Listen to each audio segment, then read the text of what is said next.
Bueno, buenas tardes. En nombre de la Asociación de Promotores Privados de la Construcción del Uruguay, les doy la bienvenida a esta conferencia que nos dará el sociólogo Julio Calzada Massey sobre el tema de la regulación y reglamentación del uso de las drogas. Libertad y regulación. Entre esos dos grandes principios ocurre el debate. La libertad como uno de los más importantes derechos humanos, que en la historia ha provocado rebeliones defendiéndola y emigraciones huyendo de regímenes totalitarios en busca de otros países que la cobijan. La regulación, que en forma de leyes, decretos y reglamentos, las sociedades limitan las libertades, con el objeto de preservar la armónica convivencia entre los ciudadanos. De ahí que en las sociedades en que rige el pleno de Estado de Derecho, el hombre es libre de hacer lo que quiera, salvo lo que la ley le prohíbe. Y dentro de esos grandes principios se inscribe la libertad de consumir los productos que el individuo desee, inclusive las drogas, y la necesidad de regular su uso y distribución como forma de preservar a la sociedad de los efectos nocivos que su uso indiscriminado provoca. Pero consideremos la siguiente interrogante que complejiza aún más la discusión. ¿Es libre de elegir lo que más le conviene al individuo que sufre una adicción? Pongamos, por ejemplo, el consumo del alcohol, producto de uso milenario que algunas religiones lo han endiosado y otros condenan severamente su ingesta. Hoy la sociedad occidental lo mira con benevolencia, aunque su consumo en exceso es causa de accidentes, violencia y hasta la muerte. ¿Y por qué APCU le interesa que se difunda este debate sobre el consumo y la reglamentación del uso de las drogas? Porque más allá de que el promotor como individuo se preocupa de sus consecuencias en la sociedad, le toca muy de cerca en el ejercicio de su profesión de desarrollista de la construcción. Desde su creación, la Asociación de Promotores Privados de la Construcción del Uruguay ha tenido la preocupación de la prevención de los accidentes en obra. Y vaya si el consumo de drogas incide en la accidentalidad laboral. Hoy contamos con la presencia del sociólogo Julio Calzada Massey, cofundador junto a otros militantes sociales y profesionales del campo de la educación, de lo social y lo sanitario, del Instituto de Educación Popular El Abrojo, en el año 1988. Licenciado en Sociología por la Universidad de la República del Uruguay, conferencista internacional sobre la problemática de la drogadicción y secretario general de la Junta Nacional de Drogas del Uruguay desde abril de 2011 a marzo de 2015. Hoy más que nunca en nuestro país es necesario este debate que quiere sustentarse en la transparencia, en la información y en el diálogo. Los dejo con él. Muchas gracias.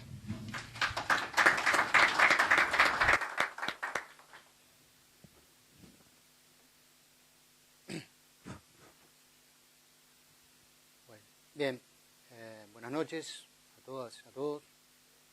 Un gusto, un placer poder compartir un rato con todos ustedes sobre este tema tan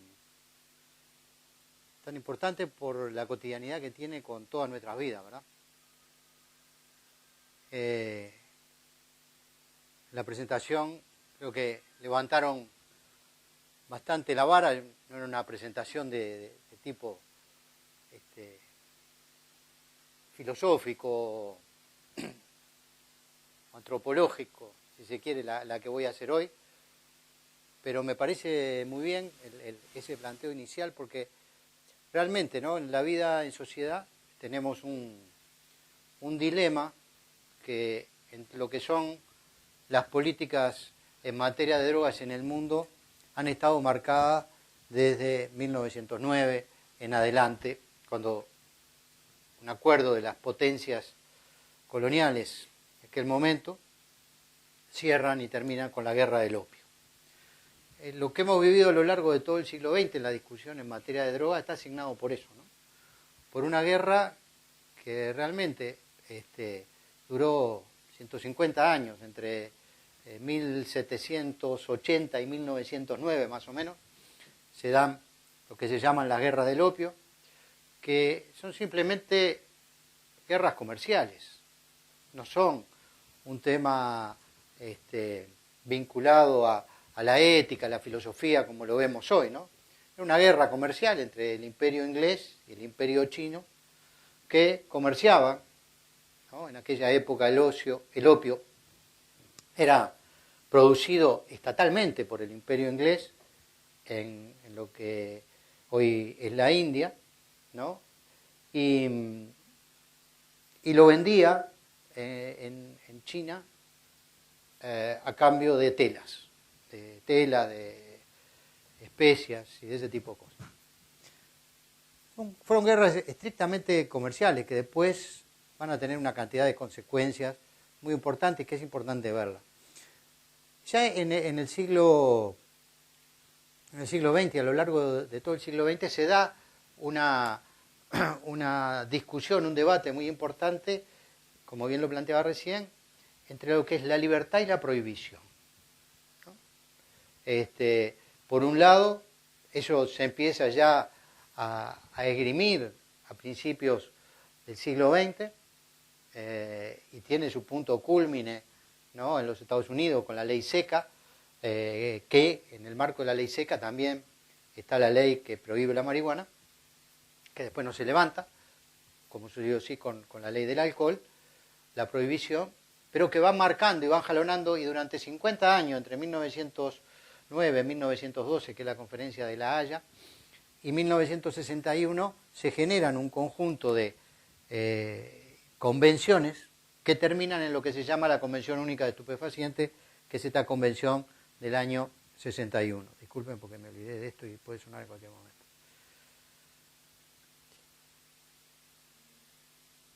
¿Por qué les comento esto, no? A mí me parece que es fundamental situar lo que vamos a ver después más específicamente, la ley de regulación del cannabis y su reglamentación, y lo que nos queda de alguna manera por hacer en materia de regulación de la droga, desde mi punto de vista, con un interés general en la salud, como bien se planteaba en el inicio.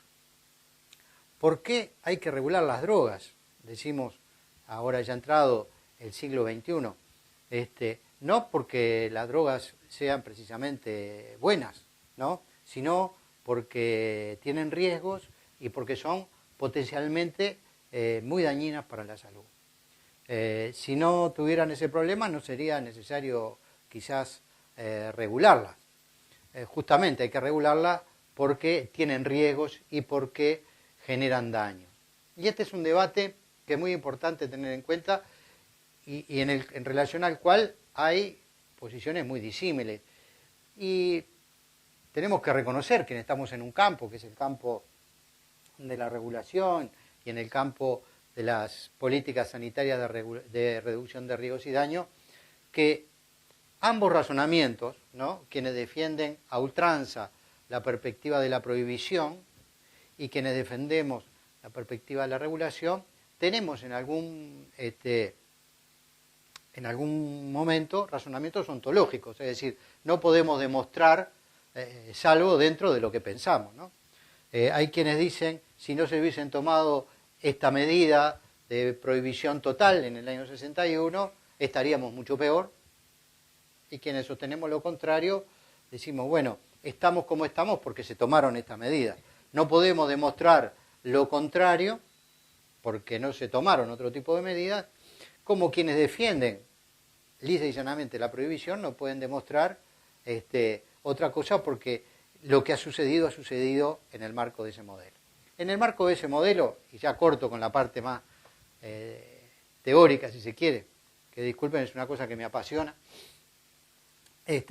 dentro de ese modelo lo que nosotros sostenemos la regulación con un marco muy amplio de libertades, como bien se planteaba, donde creemos que tenemos una concepción del hombre, que el hombre es un ser racional y que toma sus decisiones racionalmente, y en el marco de esas decisiones que toma racionalmente, opta por a veces diferir los daños, como quien fuma, por ejemplo, que sabe que se está haciendo daño, le tiene una retribución directa, inmediata, y prefiere, en una transacción psíquica que hacemos, es mediar, ¿no? Bueno, esto me va a pasar, seguramente me va a hacer daño, me pasará dentro de 20 años, pero ahora esto me da placer y opto por esto ahora. Este debate, como le decía, es un debate que realmente apasionante, y me parece que es de honestidad intelectual plantear desde dónde nos paramos cada uno, ¿no? Obviamente nosotros nos paramos de este paradigma de que las personas, los seres humanos, los hombres en la sociedad contemporánea, somos racionales, tomamos decisiones en función de nuestra racionalidad, en muchos campos de la vida, incluso en el campo de las drogas. Y en ese campo optamos, ¿no? En cualquier droga. Y vamos a ver de alguna manera alguna transparencia. Yo voy a intentar explicar qué repercusiones prácticas tienen esta medida y este pensamiento, esta forma de razonar y de ver el mundo que tenemos quienes sostenemos algunas de las cosas que sostenemos. El mayor de los agradecimientos por la invitación, y espero no aburrirlos y dejar un espacio amplio para poder hacer preguntas. Bueno, primero, quienes sostenemos esta idea de que las drogas son sustancias que están ahí, a veces se habla de drogas prohibidas, que es algo totalmente erróneo desde el punto de vista del derecho, ¿no? Lo que se prohíben o se habilitan en el mundo, ¿no? en la cultura, en el campo del derecho, son los actos o las actitudes de las personas, ¿no? Prohibir las drogas, ¿no? Prohibir la marihuana, prohibir el alcohol, prohibir, como estuvo prohibido en su momento, la yerba mate o la coca ahora, ¿no? Es una sinrazón, porque es prohibir algo que la naturaleza produce naturalmente, ¿no? Lo que se ha hecho es regular, reglamentar, prohibir cierto tipo de comportamientos de las personas, ¿no? Los más extremos es prohibir el consumo, algo que en Uruguay nunca estuvo realmente prohibido, ¿no? Y si bien se pasó por una etapa entre fines de los años 40 y el año 74, ¿no? Donde directamente se legaliza el uso de las drogas por una ley. Antes del gobierno de Valdomir no estaba,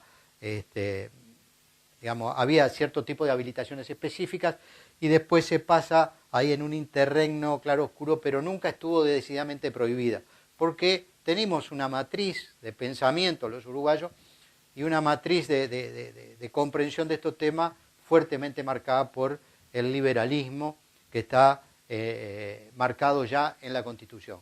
Entonces, partiendo de la base que los usos de drogas no están prohibidos en el Uruguay, nosotros hablamos de que hay usos que son problemáticos y de que hay usos que no son problemáticos, ¿no?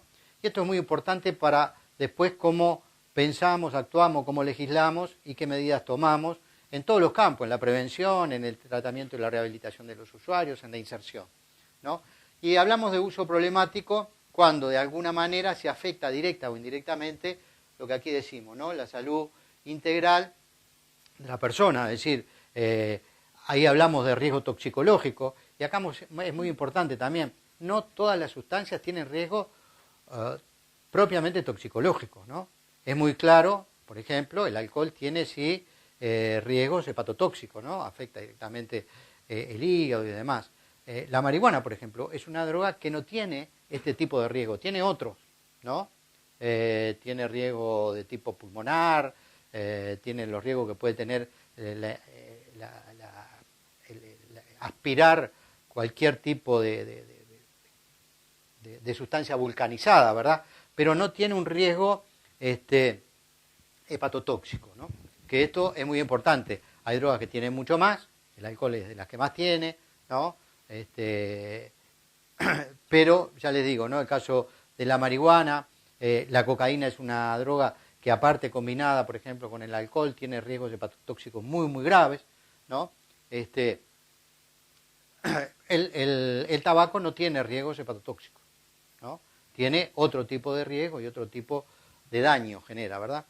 Pero, aparte de la salud integral de la persona, cuando hablamos de uso problemático, hablamos de los aspectos familiares, sociales, laborales y legales. Es decir, lo que le va a provocar a las personas, ¿no? Los usos problemáticos es que, por ejemplo, si se fuman un porro y quieren entrar al liceo a estudiar, obviamente van a tener problemas con los estudios. Lo mismo que si en el medio de una clase o antes de entrar al liceo se toman una grapa con limón, se toma, eso sucedía en mis generaciones, ¿no?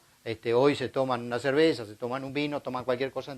Ahí tiene riesgo, son usos problemáticos que quizás no tengan problemas con la salud integral, porque no le va a pasar nada, porque tome una vez, pero sin duda, si ese día tiene un escrito de matemática, de historia, de lo que sea, el rendimiento va a ser mucho menor, con el consumo de cualquier droga, incluso aquellas que se pueden usar, entre comillas, ¿no? Para despertarse, ¿no? Como puede ser el tomar algunas pastillas, o como puede ser el esnifar cocaína, el usar cocaína. Entonces, los usos problemáticos definimos eso. Cuando a una persona, a un trabajador de la construcción, por ejemplo, muy ligado a lo que ustedes hacen, ¿no? Tiene un consumo de alcohol, tiene problemas de violencia familiar, de pronto no tiene problemas directamente en el trabajo, en la obra, ¿no? Porque ha podido regular eso, pero de cualquier manera tiene usos problemáticos que afectan otros aspectos de su vida en sociedad. Bueno, esto es para ver de alguna manera las dimensiones del consumo de drogas en el país, ¿no? Acá está hecho por alguna vez en la vida, ¿no? Obviamente la sociedad uruguaya es una sociedad alcofílica, ¿verdad? No sé, acá habremos 120, 130 personas, bueno, si habemos 130, 128, ¿no? 125, naturalmente tomamos alcohol, ¿no? O hemos tomado alcohol, aunque hoy de pronto algunos tomemos menos. Por lo tanto, es una droga altamente legitimada, socialmente legitimada, y que va a tener un impacto, como vamos a ver más adelante, en la vida cotidiana de todos nosotros de manera muy relevante, ¿no? En los últimos 12 meses tenemos un 74%, también es muy importante, ¿no? Pero el dato que más nos importa es el dato de los últimos días. Acá esto está mal, son 30 días, ¿no?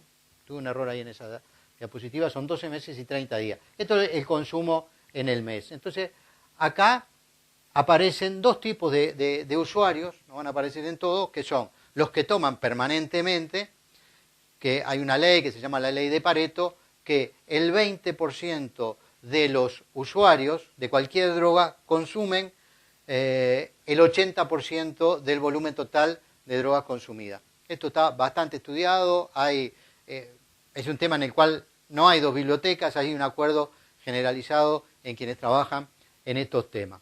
Y esto lo consume ese número que es un poco menor. Entonces, en esto tendríamos todos los usuarios recreativos, ¿no? Un 40% de los usuarios de alcohol son usuarios ocasionales, ¿no? Pero hay un 53% que o en el entorno del 50% que son usuarios sistemáticos de alcohol, que pueden tomar todos los días, que pueden tomar todos los fines de semana, ¿no? Y ahí vamos a tener diferentes tipos de uso problemáticos, ¿no? Ahí tenemos lo que sucede con el tabaco. Esto ha descendido un poco, estos datos son del año 2011, de la encuesta de hogares. Hicimos una encuesta el año pasado, vamos a tener datos nuevos ahora en estos meses para poder presentar, para poder ver y para ver la evolución. Esto cae un poco y esto sube un poco, ¿no? Con el cannabis sucede más o menos lo mismo. No vamos a hacer un estudio pormenorizado del caso del cannabis, porque no viene al caso, pero cuando estudiamos la curva de Gauss, encontramos el ápice de la curva, el punto más alto de la curva, está entre los 29 y 30 años, en torno de los 26, ¿no? Tiene un ascenso muy rápido a partir de los 17 años, fundamentalmente, ¿no? Y se estira hasta los 70, los 80, hay gente que consume cannabis, ¿no? Bueno, acá tienen para ver otra forma de mostrar los números, simplemente es una cuestión visual, ¿verdad? Acá tenemos en los últimos 12 meses, 74% es el alcohol, el tabaco, los tranquilizantes, ¿no? Como les comentaba, pastillas, ¿no? El 50% de los tranquilizantes se venden sin receta del facultativo apropiado para ello. O la dan médicos generales, ¿no? O la dan, o se consiguen de la forma que se consiguen. Están en el botiquín, van, se sacan y se consumen, ¿no? Sin prescripción médica pertinente, que sería un psiquiatra, que son los únicos que pueden dar. Y después, tengamos en cuenta, 2011, 8,3 la marihuana. Esto va a subir un poquito, pero no significativamente en la encuesta del 2014. Y después, sustancias mucho menores, pero que pueden tener un impacto, sí, muy importante después en la salud y en el mundo del trabajo. Ahora les quiero mostrar y ver algunas cosas a nivel global, ¿no? Estimaciones de agencias especializadas de ONU-DC, es el organismo de Naciones Unidas para la droga y el crimen, ¿no? Que funciona en Viena, en la Organización Mundial de la Salud, sostienen que el uso problemático de alcohol, en particular, no vamos a entrar en el alcohol porque es lo que está más estudiado en esta fase, es lo que está más estudiado y es lo que nos permite tener una visión más importante del impacto de las drogas en la vida cotidiana, ¿no? Causaría entre el 20 y el 50% de los problemas a la salud de la población a nivel mundial, ¿no? Se estima que hay 2,5 millones de muertes en el mundo por alcohol, ¿no? Lo que equivale al 4% de las muertes a nivel mundial que son atribuidas al uso de alcohol, ¿no? Esto muchas veces se habla, por ejemplo, de los daños a la salud del alcohol, entonces todo el mundo dice, sí, no sé si acá hay algún médico quizás pueda corroborar esto, ¿no? Pero dice, no, el problema del alcohol es la cirrosis, ¿no? Bueno, la cirrosis es una enfermedad que aparece en el alcoholista tardíamente, en el entorno después de los 15 años de consumo, antes de que aparezca la cirrosis, ¿no? O enfermedades vinculadas al hígado, hepática, ¿no? Por ejemplo, cáncer de colon, por ejemplo, enfermedades gástricas del duodeno, ¿no? Todas asociadas en ese periodo entre que se comienza a tener problemas con el alcohol y cuando las personas ya consultan porque el problema es directamente serio, ¿no? Tampoco viene al caso ahora, pero es de las drogas que más se tarda en pedir ayuda, ¿no? Por ejemplo, las personas que consumen pasta base demoran entre 3 y 5 años en pedir ayuda, algún tipo de ayuda, ¿no? No tiene por qué ser una ayuda médica directamente, puede ser una parroquia, eso lo consideramos una ayuda. Alguien que va y dice, yo no puedo con esto, deme una mano, quiero salir. Aunque a los 15 minutos, ¿no? Diga, quiero salir a consumir, ¿no? Pero cuando la persona se da cuenta que tiene un problema que no lo puede manejar y toma la decisión de pedir ayuda. En la pasta base es en los 3 y los 5 años, en la cocaína es un poco más, ¿no? Alrededor de los 8, en la marihuana aquellas personas que tienen problemas con la marihuana, que hay personas que tienen problemas con la marihuana, demoran entre 10 y 12 años, ¿no? Y en el alcohol más de 15. Con lo cual, cuando se empiezan a tratar por el problema de alcohol que tienen, ya los daños son muy, muy importantes en aquello que veíamos inicialmente en la primera transparencia cuando hablábamos de salud integral.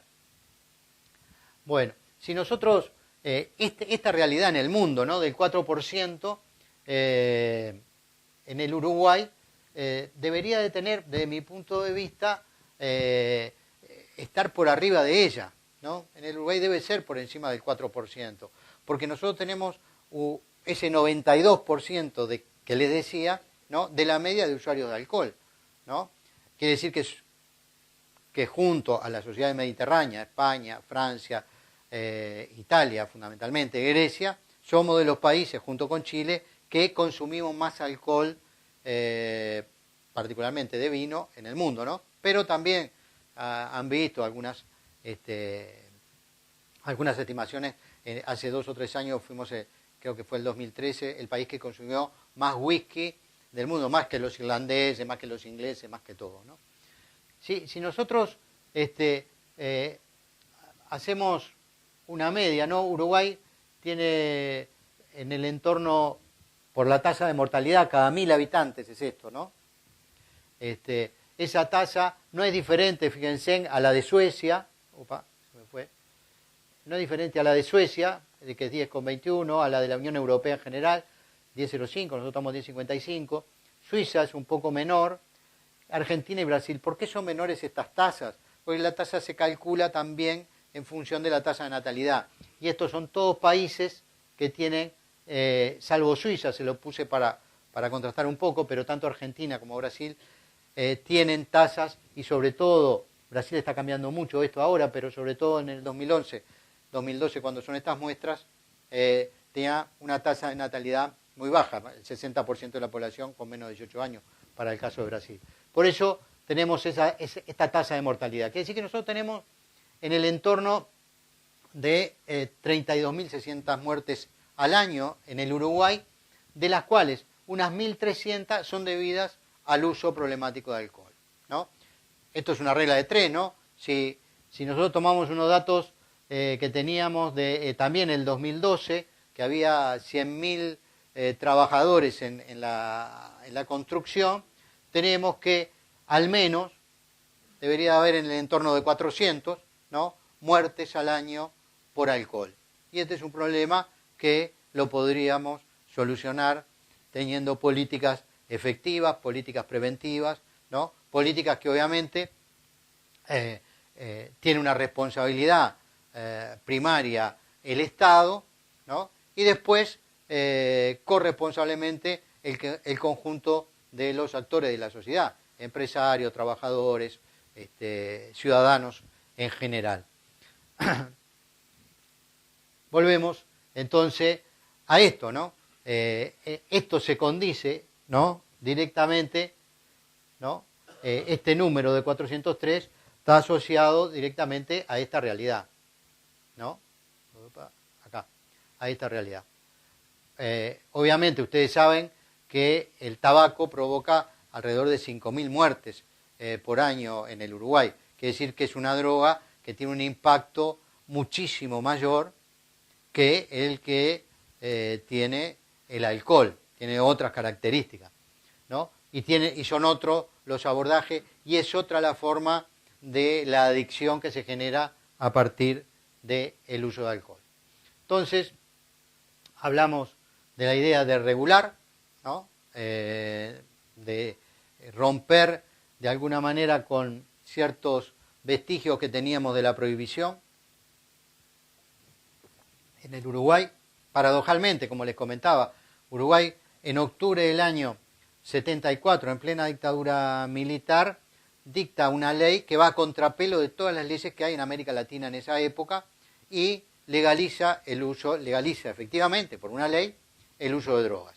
A partir del año 74, el consumo de drogas en el Uruguay, de cualquier droga, llámese cocaína, marihuana, LSD, heroína, lo que a ustedes se les ocurra, no está prohibido consumirla. Lo que estaba prohibido y está prohibido para todas las drogas ahora, y estaba prohibido también para la marihuana, era cómo acceder, lo que desde el punto de vista del derecho se llama los actos preparatorios, ¿no? Para cometer un acto. El acto de fumar marihuana tiene como acto preparatorio, en algunos casos, plantarla, cosecharla, ¿no? Secarla, armar el cigarrillo y consumirla, ¿no? Otras drogas tienen otros actos preparatorios. Bueno, lo que se hizo con la ley 19.172 es regular la forma en que son lícitos algunos actos preparatorios. No todos. Ustedes saben, todavía hoy no se puede ir a comprar a la farmacia porque todavía no está esa parte implementada en la ley, pero si son usuarios registrados, ustedes pueden tener plantas en sus casas, hasta 6, pueden cosechar hasta 480 gramos y tener en su casa sin que esto implique ningún tipo de delito. Eso fue lo que regulamos con la ley. Y lo hicimos, como les decía inicialmente, de una perspectiva de la salud pública, una mirada de la salud pública, ¿no? Está en el artículo 1, ¿no? Y fue en la ley que enviamos del Poder Ejecutivo al Parlamento, que se llamó,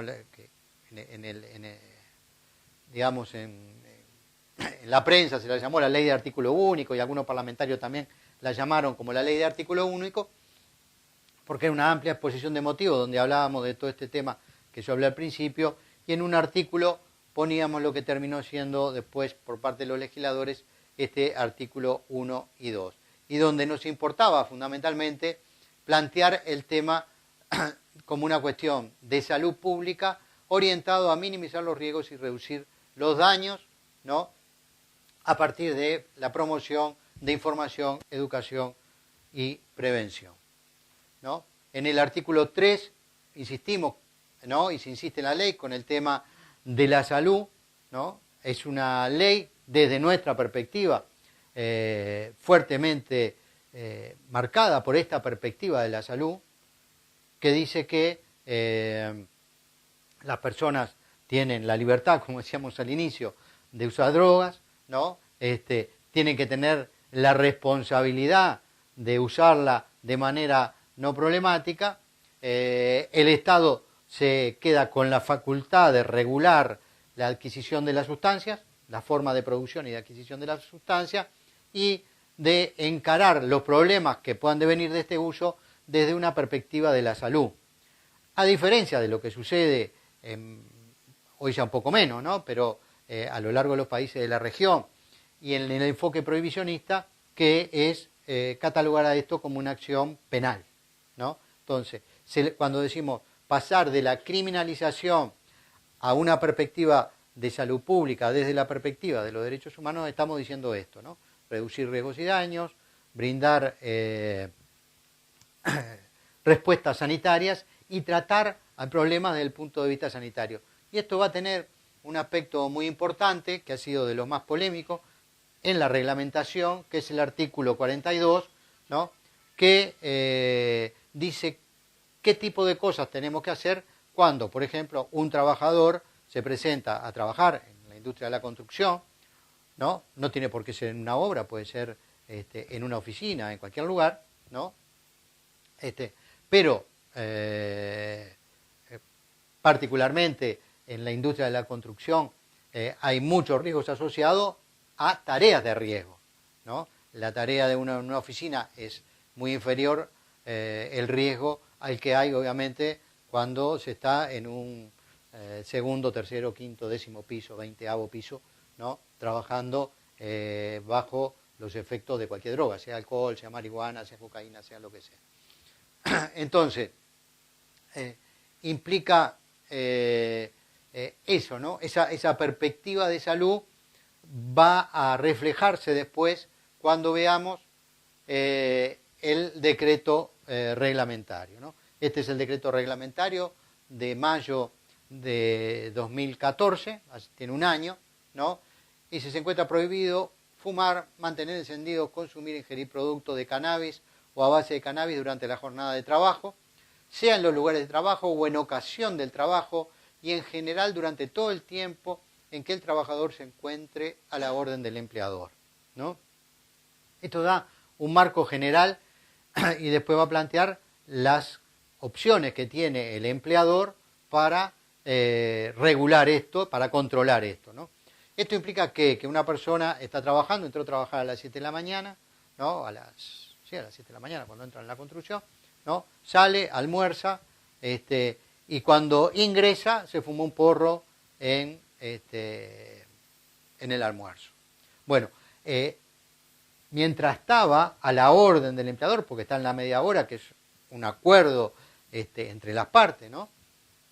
Consumió, y eso no está permitido, ¿no?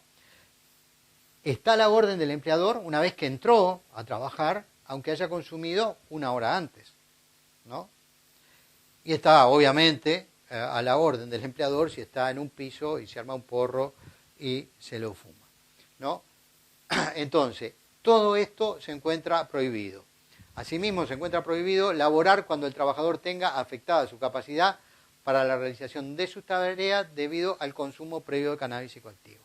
Esto era lo que les decía, ¿no? Estamos hablando de que con los instrumentos incluso que tenemos hoy para controlar esto, hasta 5 horas tenemos un 95% de posibilidades de una detección eficaz. Quiere decir que si un trabajador en el ejercicio de su libertad, un domingo, un sábado, un martes, un miércoles, a las 11 de la noche se fuma un porro, ¿no? Puede entrar a trabajar sin ningún tipo de problema a las 7 de la mañana. Pero si estuvo en lo que se llama normalmente una parrilla, ¿no? Y se quedó fumando porros hasta las 3 de la mañana, ¿no? Cuando se le haga una prueba de detección a las 7 de la mañana, ¿no? Se le va a encontrar y esa persona no puede ingresar a trabajar porque tiene sus facultades alteradas o su capacidad para la realización de las tareas, ¿no? El decreto sigue en el marco de las comisiones bipartitas de seguridad y salud en el trabajo creadas por el decreto del 2007. Se acordarán e implementarán controles aleatorios no invasivos de carácter preventivo adecuado a la realidad de la empresa mediante los dispositivos aprobados por el IRCA a esos efectos, ¿no? Entonces hay un dispositivo que ya está aprobado, ¿no? Hay otras empresas que están gestionando e importar estos dispositivos para que todos los empresarios los puedan usar, y se pueden hacer controles aleatorios no invasivos, quiere decir, no se puede extraer sangre, no se puede hacer este tipo de controles, ¿no? Y esto es una reglamentación específica para el cannabis, ¿no?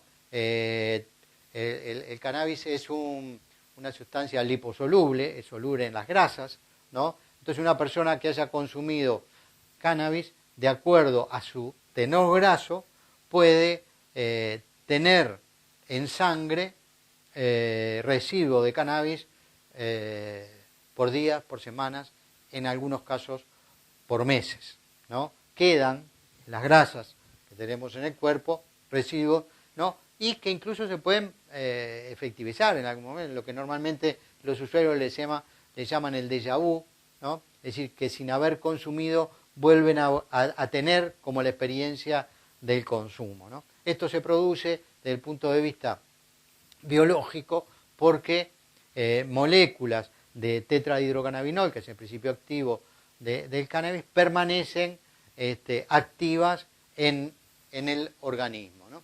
Entonces, por eso no se hacen controles en sangre, ¿no? Y esto, aunque se tenga, ¿no? Pasa mucho con los deportistas, ¿no? Pasaba más antes, porque se buscaban cantidades mucho menores, ¿no? Mucho mayores, disculpe, pero ahora vieron que en los últimos años prácticamente no se han encontrado deportistas. No es porque sean mucho más conscientes y no es porque hayan dejado de consumir. Lo que sucede es que se cambió el criterio. La WADA, que es la Organización Mundial Antidopaje, cambió el criterio y en vez de detectar, no sé exactamente, pero creo que en el entorno de los 15 nanogramos, pasó a detectar en 150, con lo cual se lo multiplicó por 10 y prácticamente no aparecen. Es decir, tiene que haber sido el consumo muy reciente para que le aparezca en la sangre o en la orina a la persona que consumió. En los casos que no esté debidamente instalada la comisión referida, es decir, la bipartita, deberá procederse de la misma manera con la organización sindical de base y de no existir la misma con la organización sindical de la rama. Este es todo el decreto, ¿verdad? Los mismos controles podrán ser dispuestos por el empleador previa comunicación a la comisión bipartita, ¿no? U organización sindical de base de acuerdo con lo dispuesto en el inciso anterior respecto a aquellos trabajadores que al ingreso durante la jornada de trabajo tengan notoriamente afectada su capacidad para la realización de su tarea debido al consumo previo de carne. La comunicación referida en el inciso anterior podrá ser inmediatamente posterior en los casos que el trabajador realice tareas de riesgo que impliquen peligro para su integridad física, la de otros trabajadores o la de terceras personas. Esto es lo que yo le diferenciaba, por ejemplo, un trabajador de la industria que trabaja en una oficina, en la medida que no maneje, yo qué sé, una computadora que pueda afectar el funcionamiento de una grúa o de cosas por el estilo, se puede entender que igual haber consumido se puede quedar trabajando y se puede diferir la sanción, ¿no? Eso queda de alguna manera a opción del empleador, pero esto no lo exime de la sanción. Esta parte, ¿no? De la redacción del decreto, ¿no? Lo que habilita es eso, ¿no? La comunicación referida en el inciso anterior, es decir, cuando se le comunica, podrá ser inmediatamente, por eso dice podrá ser inmediatamente posterior, ¿no? Quiere decir que un trabajador está entrando, hay ciertas características que denotan que ha consumido, ¿no? En esto los inspectores de tránsito tienen muy buen ojo, no quiere decir que todos quienes trabajen en una obra lo puedan hacer, ¿no? Pero se le hace la prueba, es una prueba en saliva, ¿no? Da positivo y inmediatamente se le pide, ¿no? Que se retire, que no puede ingresar a trabajar. Si mediante el control realizado se comprueba la existencia de THC, este deberá suspender su tarea y si el empleador lo dispone, retirarse del trabajo, ¿no? Le quedan todas estas responsabilidades en el campo del empleador. El empleador puede no disponer, por eso que le decía, ¿no? Entienden que, bueno, que está en un área que el estado en el que está lo habilita para seguir haciendo y el empleador lo necesita y le dice que no se retire, ¿no? Eso queda librado al empleador. En estos casos, la Comisión Bipartita de Seguridad y Salud, referida en el ámbito de la organización sindical de base, según corresponda de acuerdo con lo dispuesto en el inciso tercero del presente artículo, determinará si se dan los supuestos que ameriten la aplicación de un protocolo de actuación de prevención en drogas en el ámbito de laboral, derivando al trabajador a alguna institución pública o privada que ofrezca dicha prestación, sin que proceda a la aplicación de sanciones disciplinarias si el trabajador no hubiera incurrido en la comisión de alguna otra falta concreta sancionable. Y esto es lo que le decía, no podemos sancionar a las personas porque consuman drogas. Si tienen un uso problemático, que es presentarse a trabajar consumiendo drogas, están teniendo un problema de salud, no están teniendo, desde la perspectiva del derecho, de la ley y de la visión con la que redactamos esto, un problema moral, ni están teniendo un problema de tipo legal. No están cometiendo un delito. Están teniendo un uso problemático. Los usos problemáticos de drogas no son problemas criminales, son problemas de salud y tienen que ser abordados desde la perspectiva de la salud. Eso es lo que dice la ley y lo que dice la reglamentación. Hay que derivarlo, ¿no? En la industria. Yo creo que en la construcción eso está bastante avanzado, por lo que tengo entendido. Hay bastantes acuerdos entre la Cámara de la Construcción, fundamentalmente, y el ZUNCA, en abordar esto desde un protocolo de intervención desde el punto de vista sanitario, con lo cual, obviamente, si el trabajador tiene un problema serio de drogas, se le hace un dictamen, un chequeo, se le hace un diagnóstico. Ese diagnóstico tiene que ser hecho por un equipo técnico de salud, fundamentalmente psicólogo, psiquiatra, ¿no? Puede haber toxicólogo, trabajador social, depende del equipo de salud que se defina, y se dice, bueno, esta persona, en realidad, el problema que tiene lo puede solucionar ambulatoriamente, no necesita una internación, porque es autónomo, tiene problemas que no controla en determinadas circunstancias, ¿no? O directamente voy a decir, no, es una persona que tiene una situación grave, porque desde el punto de vista social no está contenido familiarmente, porque está teniendo problemas de otro tipo y necesita una internación, y eso el Sistema Nacional Integrado de Salud le asegura 30 días de internación inicialmente, y bueno, en algunos casos, en arreglo con el BPS, esto se puede llegar a extender y se ha extendido.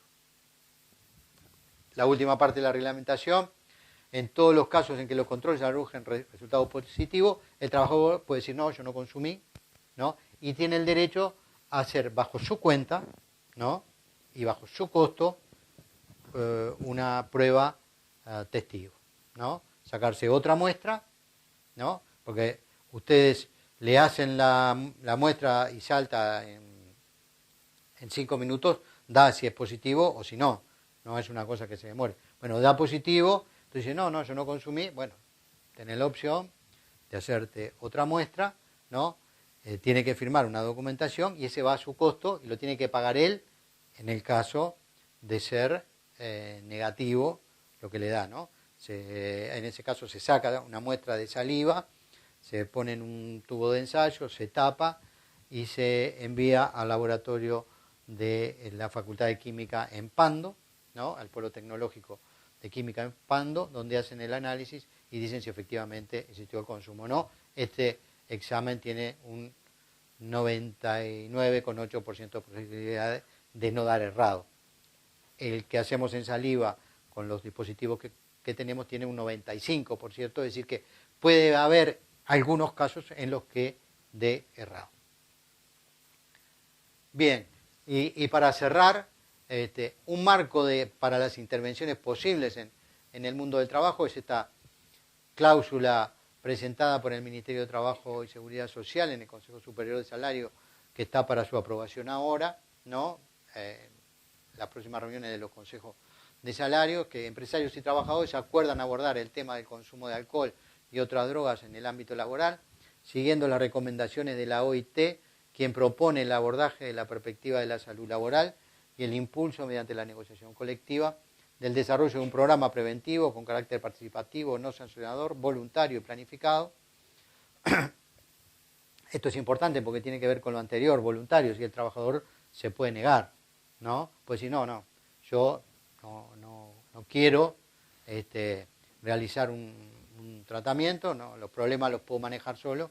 Bueno, ahí corren el resto de los acuerdos y lo que está negociado entre empresarios y trabajadores a nivel de los consejos de salario. Es decir, bueno, después de cuántas sanciones y en qué condiciones el empleador tiene la capacidad de despedir sin el pago de las compensaciones correspondientes, ¿no?, sin que se vuelva un despido abusivo, ¿no? Entonces, esta estrategia propone como ámbito de desarrollo del programa las bipartitas de seguridad y salud previstas en el decreto del 2007 y se recomienda su ratificación en las tripartitas de seguridad y salud de los sectores como política a impulsar en todas las ramas de actividad. Esto es lo que redondea de alguna manera la globalidad de la política en materia de regulación. No tenemos regulación para el uso de otras drogas, sabemos que es una dificultad, es algo que la Cámara de la Construcción, conjuntamente con el ZUNCA, están trabajando, hay interés de ambos actores de trabajar en ese sentido, ¿no? Particularmente por el impacto que ha tenido el uso de la pasta base a nivel de la población en general y de la población con bajos recursos, con mayores niveles de vulnerabilidad. Entonces, estos datos que yo les mencionaba, que son datos poblacionales anteriores, ¿no? Si vamos, ¿no?, acá la pasta base nos va a aparecer acá, con 0,4, ¿no? Cuando recortamos las personas, fundamentalmente en lo que son personal no calificado, seguramente este 0,4 es bastante más en el ámbito, por ejemplo, de una industria como la industria de la construcción. Entonces, eso son una salvedad que tenemos que decir. A nivel de anécdota, de este decreto hubo varias redacciones, ¿no? Y en el proceso de debate de esto fue muy interesante, ¿no?, que los trabajadores tenían posiciones más radicales, diría, en materia de control que la que, por ejemplo, propuso inicialmente el Ministerio de Salud Pública, ¿no? El decreto fue finalmente redactado por el Ministerio de Trabajo. Esa redacción final que hay es una redacción del Ministerio de Trabajo, donde tuvo una participación muy activa y relevante el doctor Roballo, actual presidente de la Junta Nacional de Drogas, prosecretario de la Presidencia. Por lo tanto, digamos, este es un aspecto que tiene mucho respaldo y mucha legitimidad desde el punto de vista de las decisiones del Poder Ejecutivo. Estoy abierto a las preguntas que quieran. Muchas gracias. 5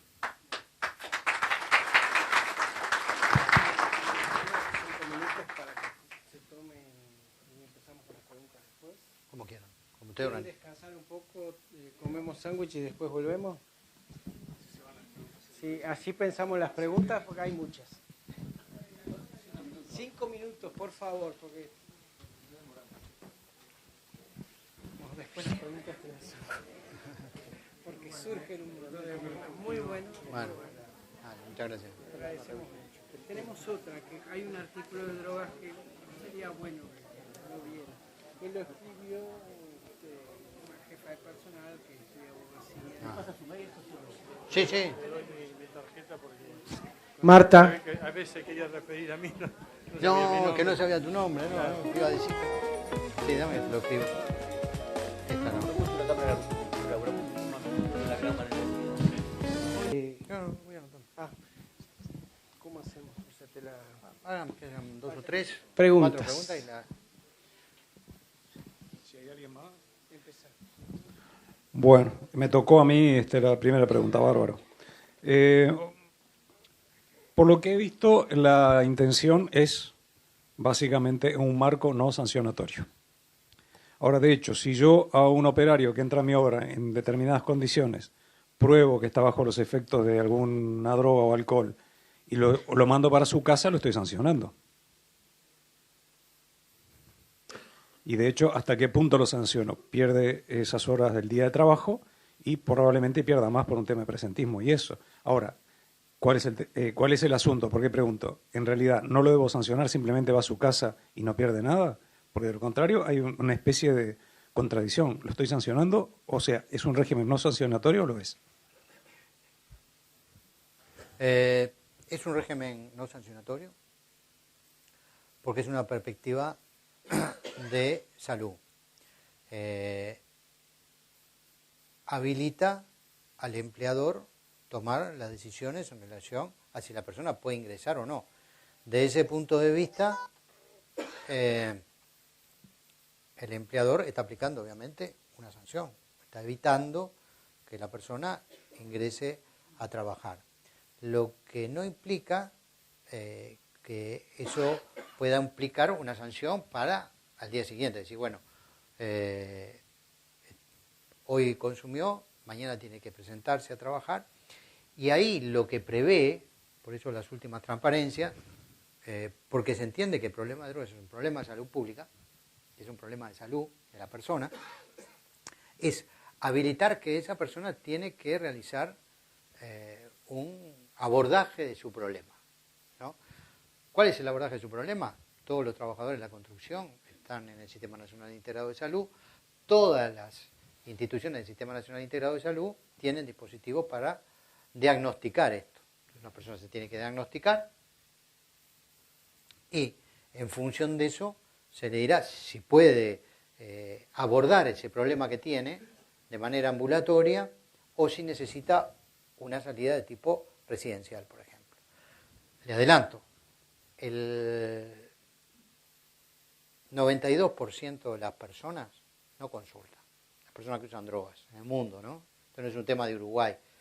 En general, las personas que usan drogas no consultan y son adversas a reconocer que tienen un problema. Entonces, por eso, en los últimos incisos de este artículo 42 se llama a que trabajadores y empresarios acuerden programas de prevención y salud en el trabajo. Yo hace 27 años que trabajo en temas vinculados a la droga. a unos 15 años vinieron del Departamento de Salud Laboral de UTE a plantearnos a ver cómo podíamos encarar, en aquel momento sería el año fines de los 90, principios de este siglo, y eran trabajadores los que nos vinieron a plantear que estaban agremiados al sindicato y demás. Yo trabajaba en una ONG que mencionaron al inicio, hicimos una propuesta y demás, y fue imposible hacerlo, ¿no? Porque ningún trabajador se quiere poner a perder trabajo. Entonces, por eso es imprescindible que esto se dé en el marco de la bipartita. Hay que llegar a un acuerdo. Yo lo que comentaba un poco ahora en el entreacto, que mi experiencia personal es que a nivel del ZUNCA hay una enorme disposición favorable a establecer este tipo de programas y este tipo de controles. El control está asociado al programa. Hay un acuerdo entre PCNT, la UDELAR y la Junta Nacional de Drogas, es un programa que funciona en el Hospital de Clínica, que puede ser ex ante, ¿no? Es decir, puede ser preventivo, en la medida que el programa se lleve adelante en una obra, son los propios trabajadores los que acompañan a aquellas personas que tienen problemas a involucrarse en este programa de prevención y atención, ¿no? Ahí hay técnicos, profesionales, toxicólogos, psiquiatras, trabajadores sociales, ¿no? Y en ese marco, de acuerdo de que, bueno, si la persona efectivamente tiene un problema con el alcohol, y ese problema con el alcohol se lo tiene que tratar, ¿no? Y se lo tiene que tratar de la manera que se lo tenga que tratar, puede ser ambulatorio, puede ser residencial, no tenga una sanción porque tiene un problema de salud. Pero es claro, no sé, perdí que dice que siempre y cuando, no, estoy dando para el otro lado,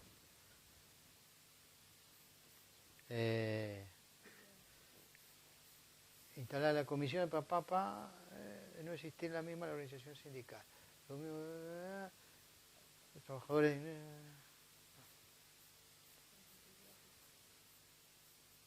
se deberá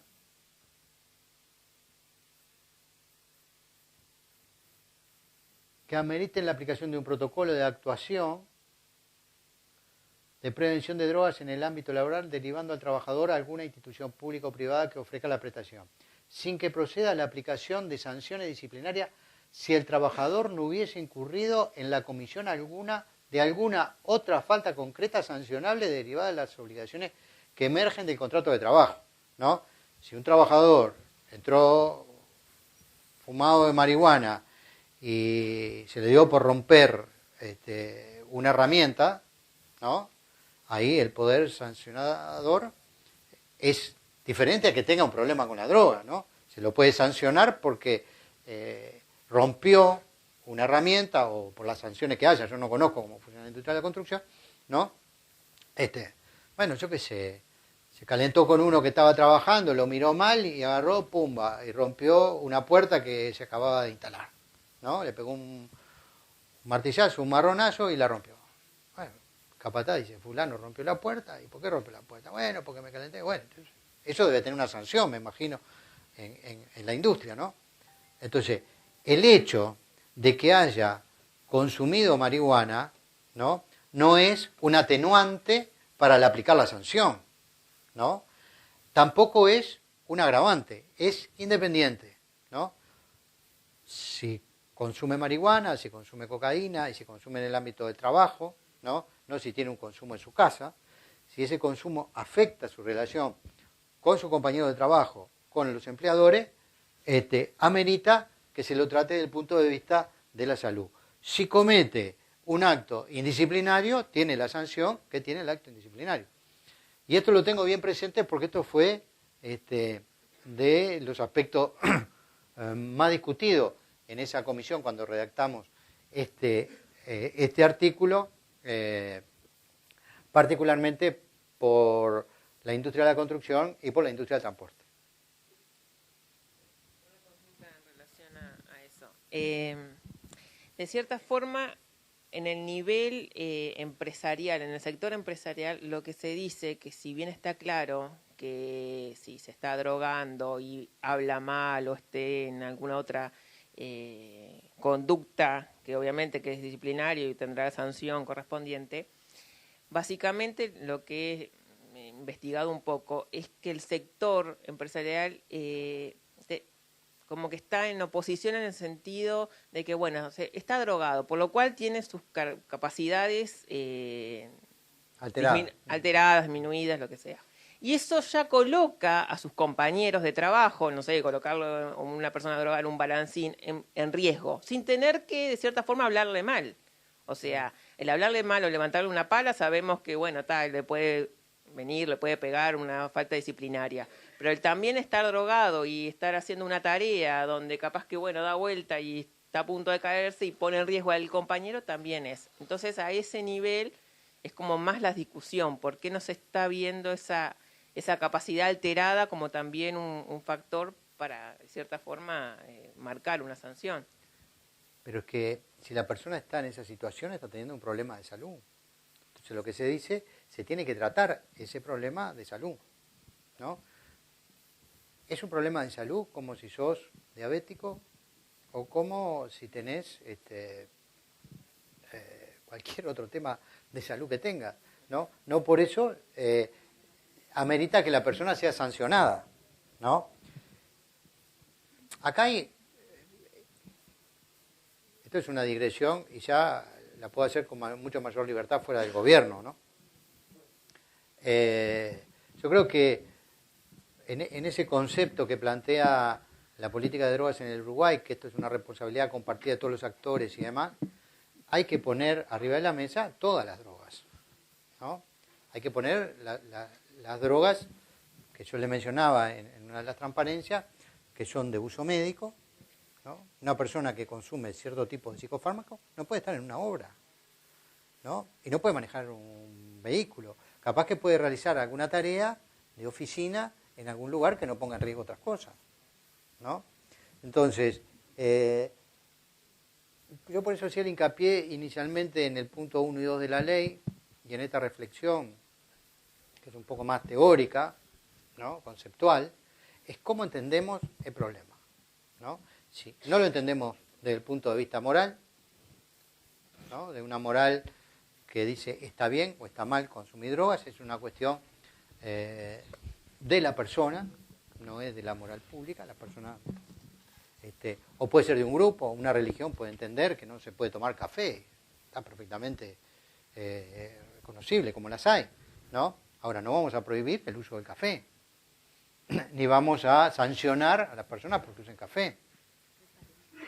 ¿Qué es lo que sancionamos? Sancionamos aquellas acciones que ponen en riesgo la situación, la personal o de tercero.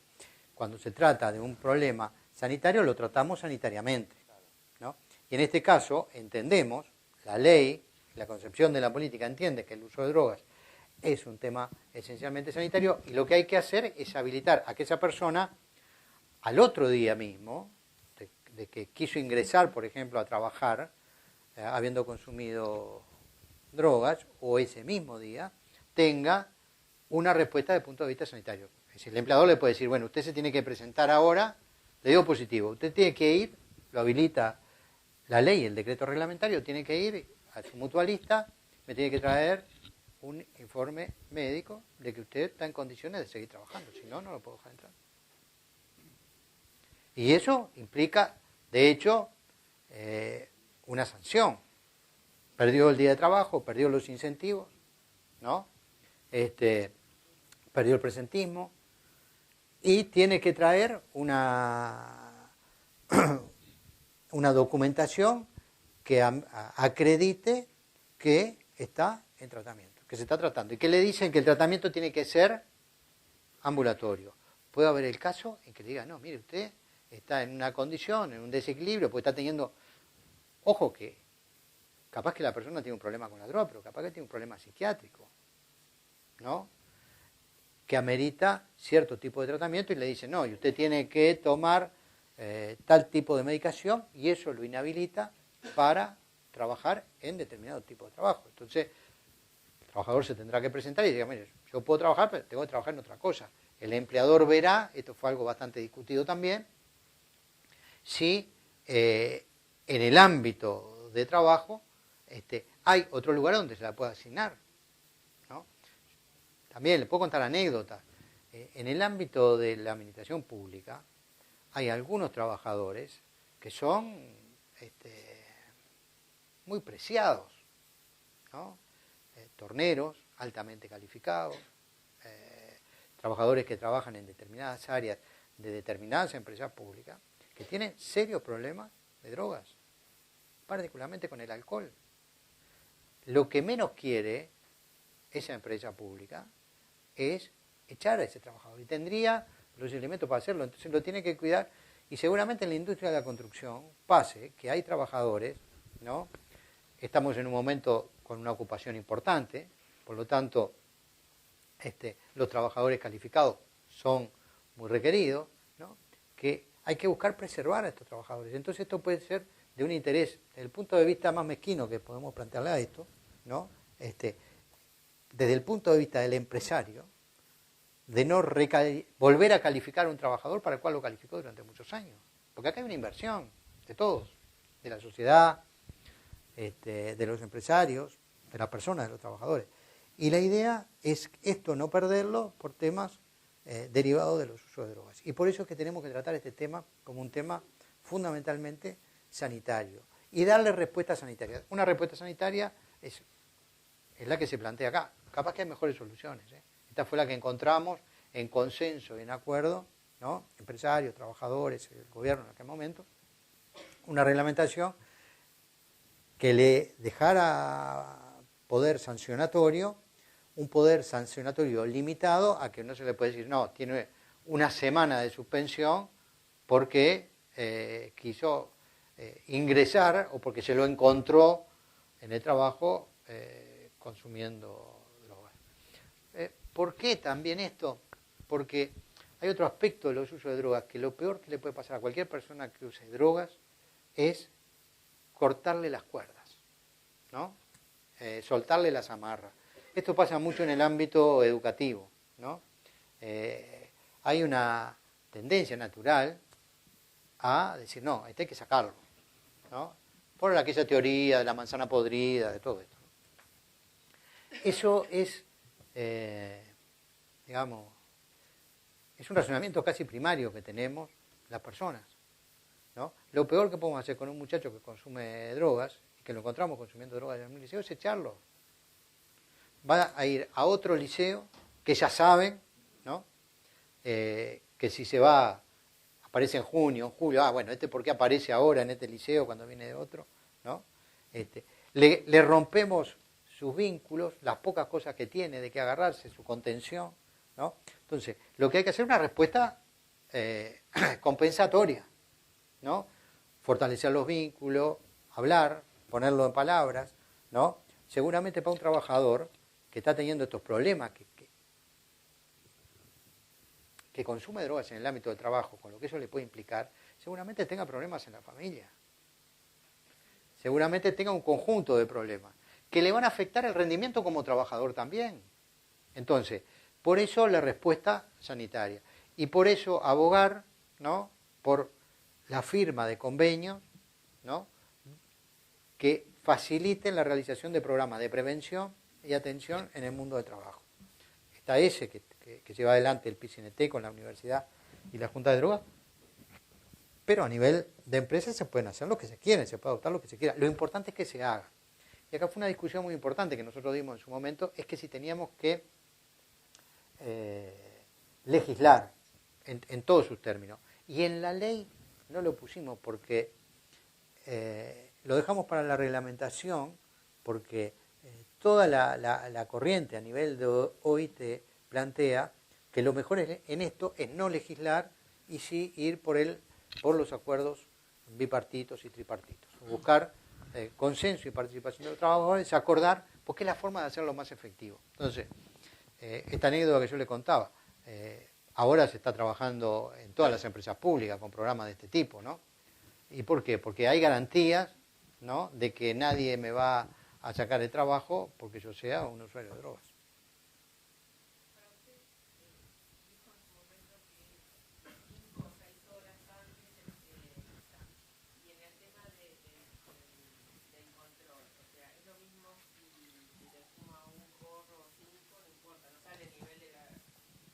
O sea, no dice un 0, tanto, un 2. El sistema lo que hace es controlar, ¿no? Si hay presencia. A ver, lo primero que vamos a hacer, están ingresando el personal, podemos hacer controles aleatorios, que lo habilita, Sí, eso sí. ¿no? O podemos hacer controles orientados, ¿no?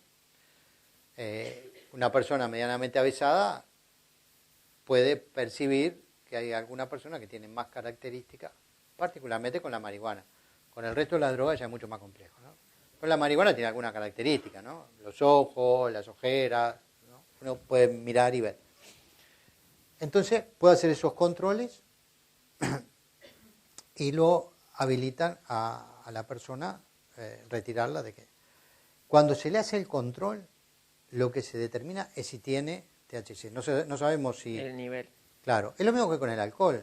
Tú no sabes cuando haces el espirómetro si consumió whisky, que tiene 40, ¿no? O cerveza, que tiene 6, o 5, o 4, ¿no? Lo que vas a saber es que le dio más de tanto, ¿no? Después podemos decir, para el caso del alcohol, bueno, por ejemplo, 2 vasos de cerveza, 3 vasos de cerveza, 1 vaso de vino, ¿no? Hay equiparaciones en eso. Pero eso era cuando teníamos el 3%. Claro. De aquí en más no va a haber más problemas, porque es 0. Y con la marihuana también es 0. Entonces, si alguien consumió un porro que tiene 5% de THC, 5 horas antes le va a decir que consumió un porro, ¿no? Y a ti no te va a importar si era de 5 o de 20. Si era de 20, eso va a tener un impacto en la salud de la persona mucho mayor y demás, pero es otro tema. Desde el punto de vista del empleador, no le importa. No, lo que en sí el Zunca, de cierta forma, lo que decía era como para diferenciar al consumidor que capaz que lo agarró un domingo de aquel que es el consumidor frecuente. Entonces, quizás sí... 6 claro, horas. Por eso. 5 horas. 6 horas. ¿No? Tiene que saber. Y un control consumir el domingo, diario y ver. ¿a qué hora entras a trabajar? A las 7, Claro. Bueno. No podés consumir. Si consumís hasta las 12 de la noche, te arriesgás. Porque ahí podés tener una ventana y te da positivo. Y marchate, ¿qué vas a hacer? ¿No? Es lo mismo que yo le comentaba acá, ¿no? Esto es un problema para las fuerzas de seguridad, para la policía y las fuerzas armadas, porque están siempre a la orden. Entonces, la sanción a un policía por haber consumido marihuana, no importa a qué hora, porque un policía, si acá un policía sale y hay un delito, pasa algo en la calle, está a la orden y tiene que actuar. Entonces, las personas que quieran participar de los cuerpos de seguridad se tienen que abstener de consumir marihuana. En la medida que avancemos en el país, y yo creo que en algún momento se va a avanzar, y se trabaje sobre el resto de las drogas, ¿no? Incluso el alcohol, bueno, los policías no van a tener que optar en la carrera si quieren consumir alcohol o si quieren ser policías. Lo mismo en el ejército. Sí, se eliminan los casinos oficiales, claro, es un tema importante, complejo. Por acá. Esta ley vale para todo, ¿no? Sí, claro. No. Los pilotos de aviación tienen un sistema muchísimo más estricto, pero muchísimo más estricto. Esto es ley, ¿no? Y esto vale en general, ¿no? Vale para un médico, vale para un cirujano, vale para cualquiera, ¿no? Para un controlador aéreo, para un piloto, ¿no? Incluso, ya le digo, ¿no? Por rama y por acuerdo, los pilotos tienen con el alcohol un tema mucho más importante. Sí, no sé si recuerdo exactamente cómo es que está planteada la ley o algunas cosas que se tocaron, y en principio habla de un consumo problemático. ¿Dónde es que está definido cuáles son los límites para establecer cuál es el consumo problemático? enrabado a eso, en algún momento se habló del tema de que si hoy me dio positivo, tengo que venir con alguna propuesta de tratamiento o de ver cómo corrijo el tema. Y lo otro que también está enrabado es que en algún lugar, si no recuerdo mal, estaba establecido o se nombró de que yo puedo retirarlo hoy o mantenerlo si es que entiendo de que no genera más riesgos, digamos, al colectivo. Es decir, obviamente la ley está pensada desde el punto de vista de la salud pública personal, pero ¿cómo enrabamos esto llevándolo a la salud pública colectiva o enrabarlo con la otra ley, la 16.196, en cuanto a la responsabilidad penal?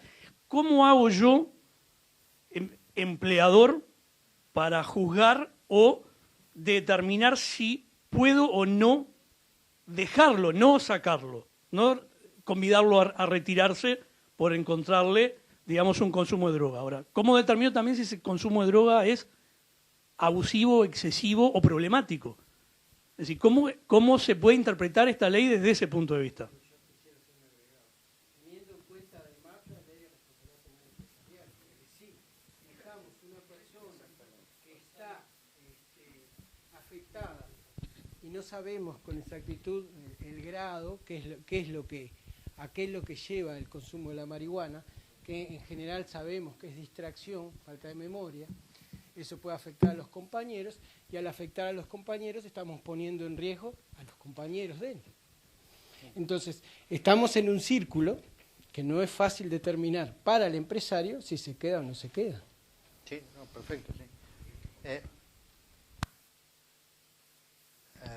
Acá. Y esto como hago ahora para llevarlo a todo el... ¿Cómo haces para expandirlo? Uso problemático, ¿no? Por eso empezábamos por este tema, ¿no? Es aquel consumo que de alguna manera afecta directa o indirectamente la salud integral. Yo ahí decía, un uso, a ver, está asociado a las características de cada droga, ¿no? Uso problemático de cocaína, ¿no? Cualquier uso. De una persona, por ejemplo, que nunca usó cocaína, se le presenta un día la oportunidad, no sabe que tiene un problema de base cardíaca, se tomó una línea de cocaína y se murió. Sí, no tiene que ver con el consumo sistemático. Ahora, si una persona consume cocaína de jueves a sábado, como se da mucho en determinados ambientes, ¿no? Y eso está asociado al alcohol, ya ahí ya tenemos un consumo problemático para la salud de la persona. Después puede haber usos problemáticos que tienen aspectos con la salud pública, con todo lo que es el entorno de la persona. Entonces acá fundamentalmente está la familia, el trabajo y el estudio. Por eso decimos aquellos aspectos familiares, sociales, laborales y legales, ¿no? En algunos aspectos, en los legales, acá no nos estamos refiriendo exclusivamente al problema de la marihuana, por eso decíamos uso problemático de drogas en general, las personas que van a comprar, si la persona usa cocaína, ¿no? U otra droga que no tiene la regulación que tenemos para la marihuana, cuando va a hacer el acto de comprar, se está exponiendo a problemas legales. ¿Cómo determinamos? Bueno, voy a ir por parte, ¿no? Entonces, el uso problemático es ese. El uso de drogas en el ámbito laboral es siempre problemático, ¿no? Por eso yo le ponía el ejemplo de otro caso, el uso de un muchacho que normalmente no consume, ¿no? Pero un día viene al liceo, entra acá al Zorrilla y se fuma un porro acá en la esquina. Y después entra a clase. Va a estar mirando al sudeste todo el tiempo, ¿no? No saber si estuvo en matemáticas, en historia, yo qué sé, estuvo en su historia, ¿no? Se miró el ombligo en la mañana y se fue para la casa, ¿no? Ese es un consumo problemático. si el muchacho vino al liceo, cursó toda la mañana, hizo sus cosas, salió y se fumó el porro, ¿no? El uso puede ser más o menos problemático. Puede tener un ámbito de problemático, yo qué sé, si consume un THC muy alto y va a tomar el ómnibus y está distraído y lo atropella un ómnibus, ¿no? Es un uso problemático. Entonces, esto en el alcohol, los muchachos que tienen intoxicaciones agudas los fines de semana por el uso de alcohol, ¿no? Y que sobre todo son adolescentes, 14, 15, 16, 17 años, son todos usos problemáticos. No tiene por qué consumir una copa de vino todos los días. Entonces, a esas llamamos usos problemáticos, ¿no? En el trabajo, todo uso es problemático. Se puede discutir, y nosotros lo hemos discutido, por ejemplo, con los usuarios. La ley lo establece así, que en el trabajo se considera consumo, uso problemático. Sí, claro. Después le deja al empleador, que es el aspecto complejo que usted dice, ¿no? La libertad de decir, ¿y esto por qué? Un publicitario, ¿no? Que diseña esta revista. Con ellos discutimos bastante. Dice, no, a mí, yo en realidad sí fumo y me pongo a trabajar 4 horas en la computadora para sacar la tapa de esta revista, ¿no? No tiene riesgo para terceros y a mí no me tiene por qué evitar entrar a trabajar, porque en realidad a mí consumir me hace bien. Ahí hay un campo que es el de la libertad individual, y si esta persona es una persona que trabaja en su casa, ¿no? Y que te manda el archivo en Corel terminado, lo podrá hacer. Si trabaja dentro de una empresa, ¿no?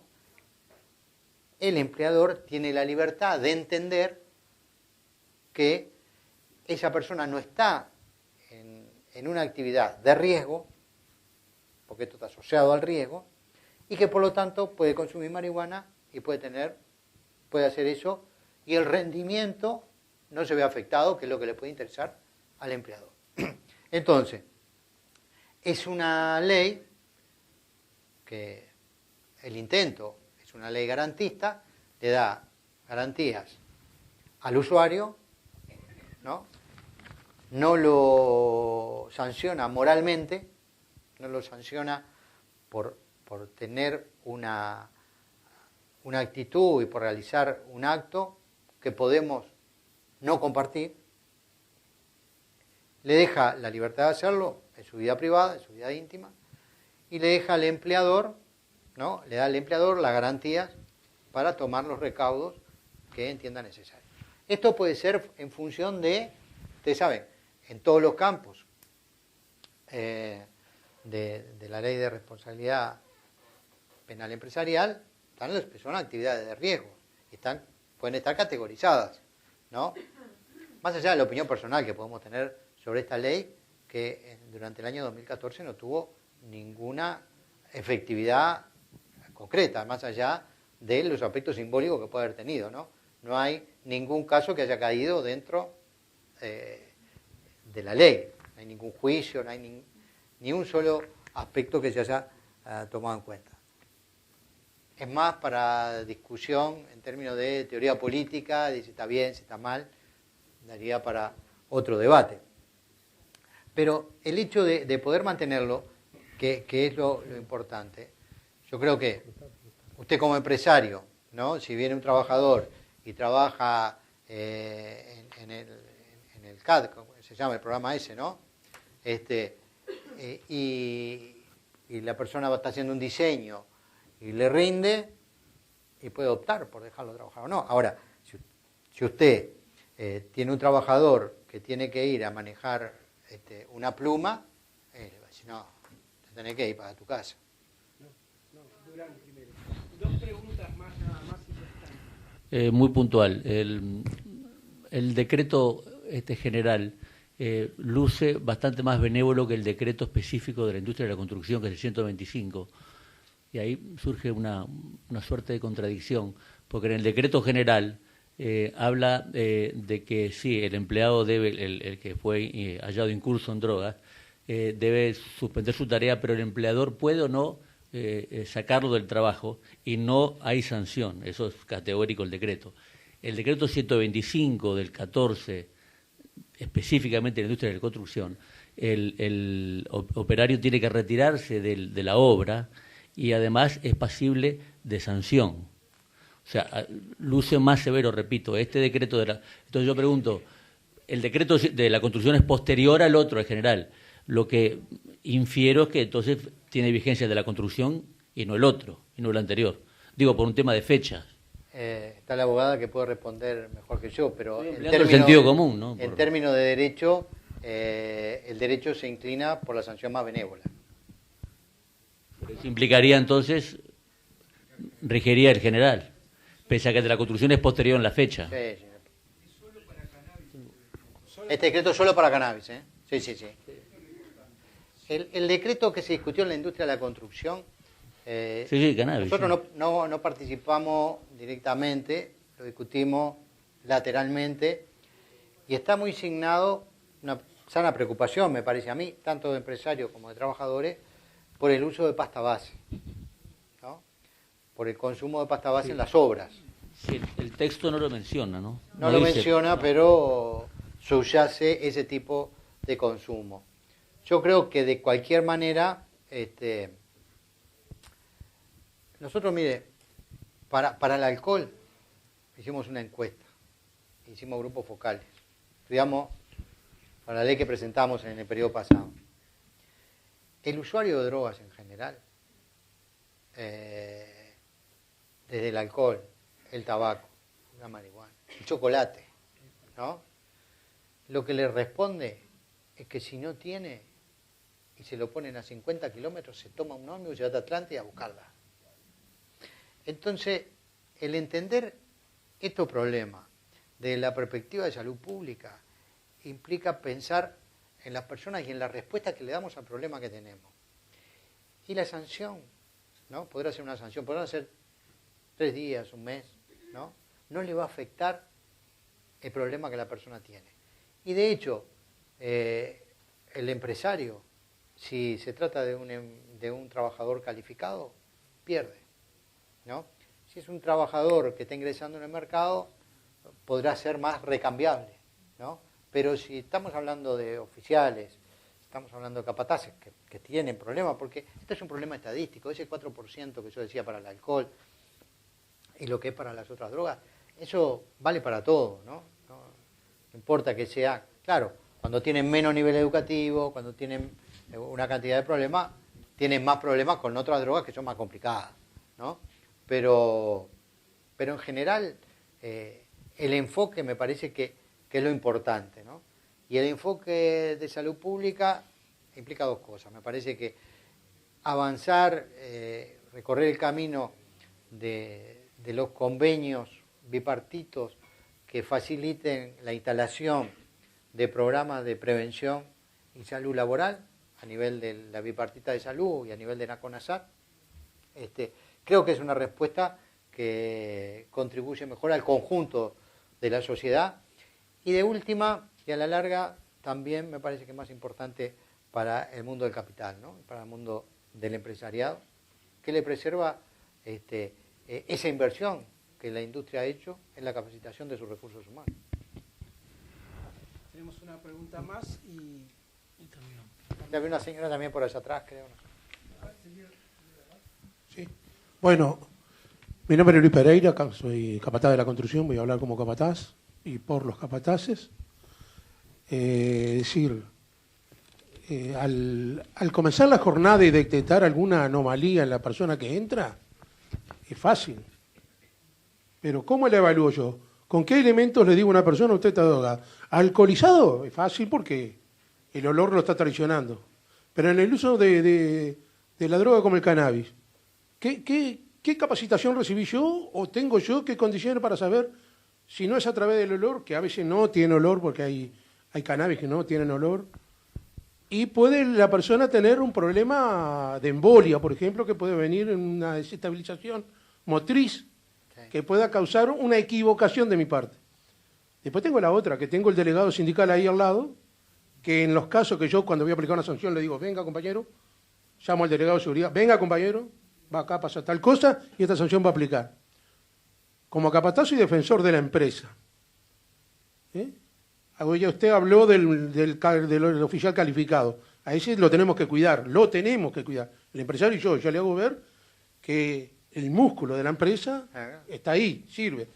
En el caso mío vendría a ser el corazón de la empresa y el cerebro, la cabeza de la empresa, los empresarios. ¿Con qué elementos yo le digo a una persona no entra a trabajar? Porque alcoholizado sí, fácil, lo detecto. Esa es otra.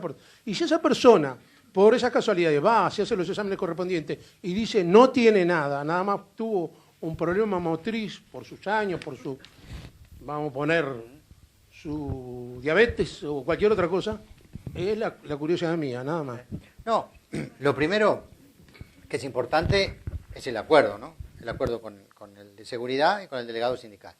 Lo segundo, que el empresario tiene que hacer una inversión, que es en tener detectores.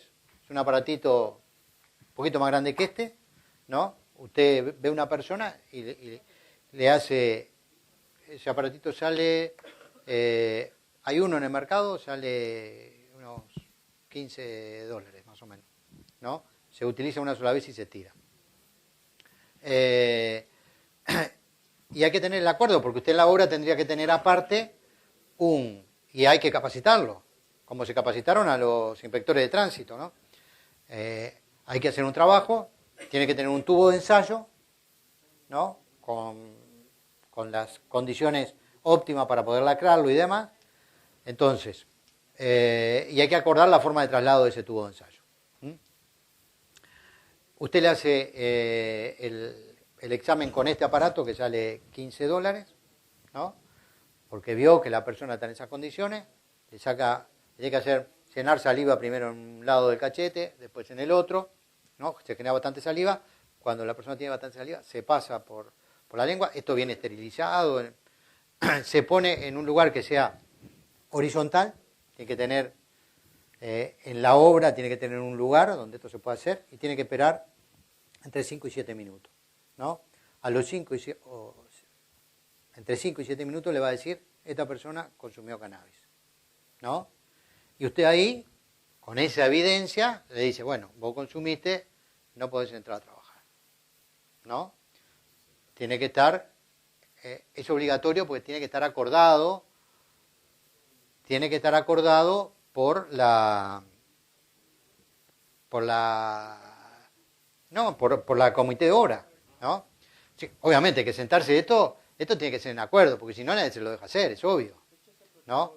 Si no hay acuerdo, nadie se lo deja hacer, ¿no? Entonces, lo primero que hay es tener un acuerdo, ¿no? Y acá es lo que yo le decía, que me parece que es importante, que puede estar incluso a nivel del anecdotario. Los que plantearon con más fuerza la necesidad de los controles fue el PIT-CNT.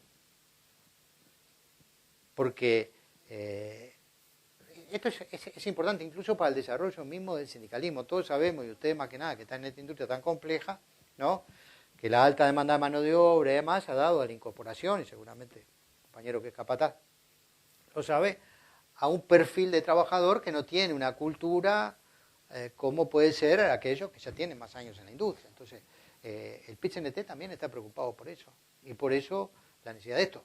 Nosotros hemos tenido más denuncias de boca de distribución en el periodo que yo estuve a cargo de la Junta Nacional de Drogas por parte del PIT-CNT que de los empresarios.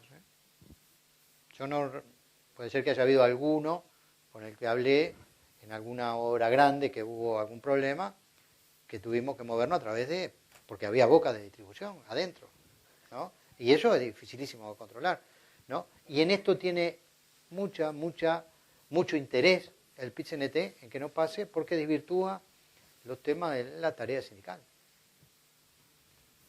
Yo tengo una pregunta con respecto a la orientación que se le está dando con respecto a la rehabilitación de la persona y que no tenemos que ser sancionatorios. Seríamos como medios paternalistas la empresa, ¿no? ¿Hasta qué punto va eso? Y otro tema, con el tema del consumo problemático. Al dejar al empresario la opción de, bueno, esta persona siga trabajando o no, ¿estoy rehabilitando o no? Porque yo ahí me estoy comprometiendo a que, bueno, yo considero que esta persona está apta. Me parece que no es rehabilitación, sino rentabilidad de las dos partes. Bueno, a vos te sirve seguir trabajando y a mí me sirve tenerte así. Más o menos esas eran mis cuestiones. Sí, yo decía, esto es creo que Estefan lo planteó al inicio, por eso empezamos como empezamos esto, ¿no? Ver el tema del uso de drogas en las sociedades, en la cultura.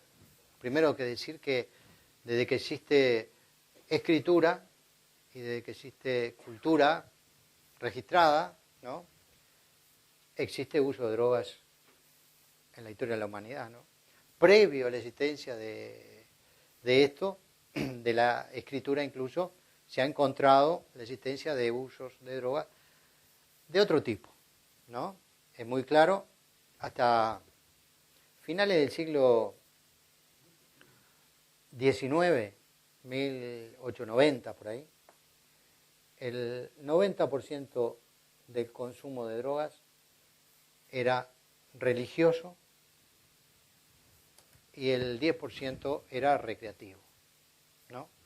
Hoy, tan solo 120, 130 años después, es a la inversa.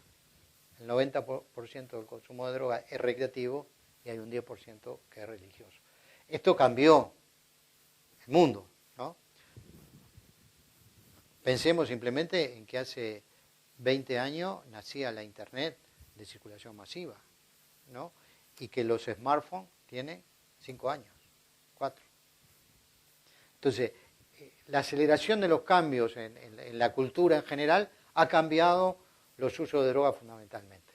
Entonces, tenemos que tener una mirada diferente sobre estos problemas.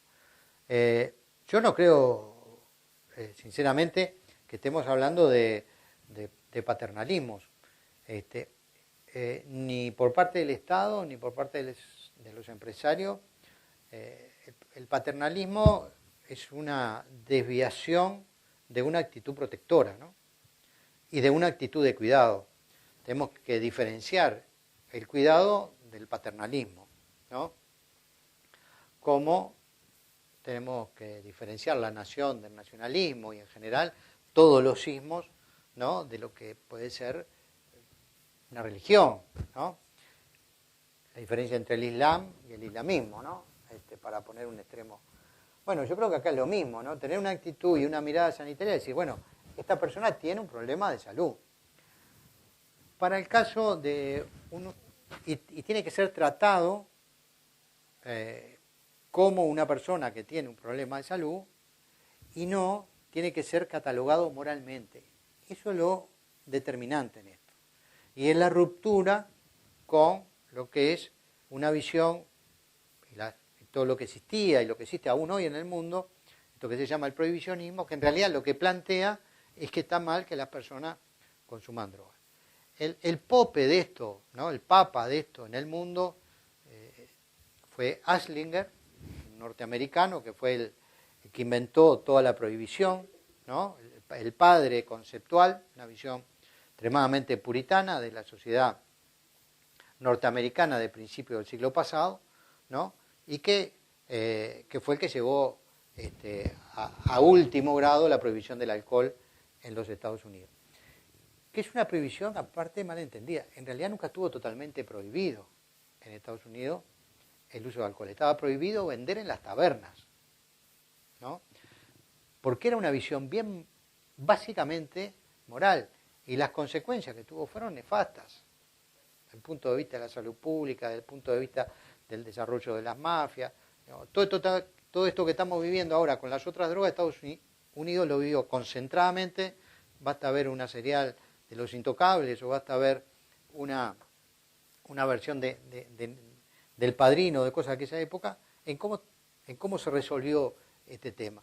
Y ahí lo que había fuertemente, ¿no? Era una visión moral vinculada a lo que es la ética del puritanismo norteamericano de esa época, que planteó esto en esos términos, ¿no? Hoy prácticamente, bueno, a ver, Estados Estados Unidos sostuvo esto hasta hace tan solo 7 años. A partir del primer gobierno de Obama, que dijo, bueno, tenemos que cambiar la mirada, tenemos 1 millón de presos, ¿no? 1 de cada 3 presos norteamericanos, que es la sociedad que tiene más gente presa, por otra parte, ¿no? Son por tenencia o posesión de pequeñas dosis de drogas. Entonces dijimos, no, esto no resiste más desde el punto de vista económico, desde el punto de vista del desarrollo, de dónde vamos a llegar. Entonces dijimos, vamos a tener una mirada de salud pública. Yo siempre digo, pongo el ejemplo, ¿no? Estados Unidos es un portaaviones, un transatlántico, y Uruguay es un bote de remo. Entonces, para nosotros es mucho más fácil dar una vuelta y cambiar una política. Para ello, les ha llevado 7 años, pero es un cambio determinante, ¿no? Que cambia esa lógica y con muchas implicancias, porque este millón de presos, ¿no? Un 40% están en cárceles privadas, ¿no? Entonces, hay todo un sistema montado y económico para sostener eso. En cárceles privadas donde se realizan tareas de maquila, ¿no? Así todo, Estados Unidos, cuando Estados Unidos termine de cambiar, va a cambiar al resto del mundo, ¿no? Eso no nos quepa la menor duda. Seguirán habiendo los países islámicos que a nivel de cultura y eso tengan prohibiciones y demás, pero eso es natural, ¿no? Porque son las religiones, y las religiones está bien que hagan ese tipo de cosas. Pero desde el punto de vista del derecho positivo y desde el punto de vista de las políticas públicas en sociedades abiertas como las nuestras, me parece que una mirada desde el punto de vista de la moral ha quedado, desde mi punto de vista, perimida. Respetando la posibilidad de que existan esa mirada, como decía, ¿no? Hay, la religión mormona, si hay algún mormón, ¿no? Prohíbe el uso del café. Me parece que está bien que como religión lo prohíba. Ahora, no podemos prohibir vender café, salir de acá y tomar un café en un boliche, ¿no? Entonces, una mirada paternalista no se condice con esta mirada de salud pública. Después, si un empleador mira lugares de riesgo en un lugar de trabajo, y este ejemplo que le ponía, ¿no? de gente que trabaja con AutoCAD o gente que trabaja en diseño de revistas o lo que sea, bueno, esa es una valoración que queda a, de alguna manera, un acuerdo de partes, ¿no? Y podemos censurar en ese sentido de que ahí no se ve esa mirada de salud pública. De última, es un acuerdo donde hay 2 personas que son libres y que toman decisiones plenamente conscientes de lo que están haciendo.